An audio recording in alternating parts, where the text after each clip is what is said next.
Update news.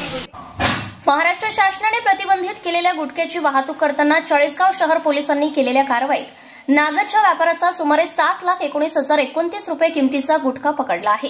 वाहनासह 15,19,029 रुपये किमतीचा मुद्देमाल जप्त करण्यात आला असून या प्रकरणी वाहनाचे दोनही चालकांना ताब्यात घेण्यात आलं असून त्यांच्यासह नागदच्या व्यापाराविरोधात चाळीसगाव शहर पोलिसात गुन्हा दाखल करण्यात आलाय।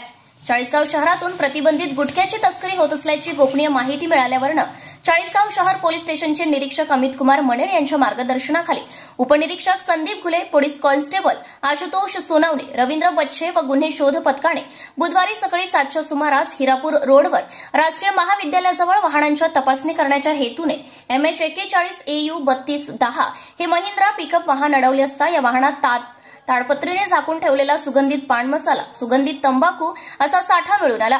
पोलिसांनी वाहन चालकाकडे वाहनाबाबत कागदपत्रे मागितली असता कोणतीही कागदपत्रे आढळून आले नाही। पोलिसांनी वाहनासह त्यातील गुटखा ताब्यात घेऊन या घटनेची माहिती अन्न व औषध प्रशासन जळगाव यांना दिली आहे। अन्न सुरक्षा अधिकारी चाळीसगाव आल्यावर त्यांनी जप्त गुटख्याची माहिती घेतली। सुमारे 7,19,029 रुपये किमतीचा गुटखा असल्याचं तपासात निष्पन्न झाले। हा गुटखा तसेच 8 लाख रुपये किमतीचे वाहन असा सुमारे 15,19,029 रुपयांचा मुद्देमाल जप्त करण्यात आलाय। हा गुटखा दीपक प्रवीणचंद बेदमुथा राहणार नागद, तालुका कन्नड, जिल्हा छत्रपती संभाजीनगर यांचा असून त्यांनी सांगितल्यानुसार गुटख्याची वाहतूक करीत असल्याचं जप्त केलेल्या वाहन चालकाने चौकशीत सांगितले।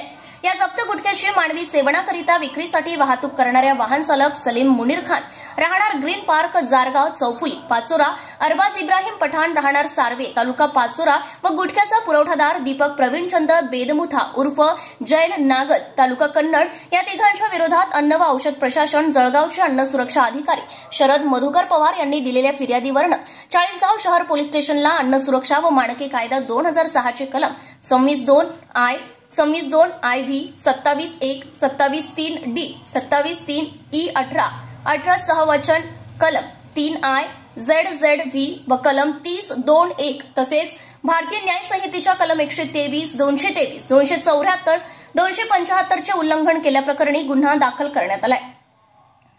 या कारवाईने नागद परिसरात एकच खळबळ उडाली आहे। घटनेचा तपास पोलीस करीत आहे। याचा मुख्य सूत्रधार नागद का पाचोरा याचा शोध घ्यावा अशी मागणी नागरिकांनी केली आहे। Bureau report Murad Patel, Chalisgaon. Subscribe now and press the bell icon. Never miss an update.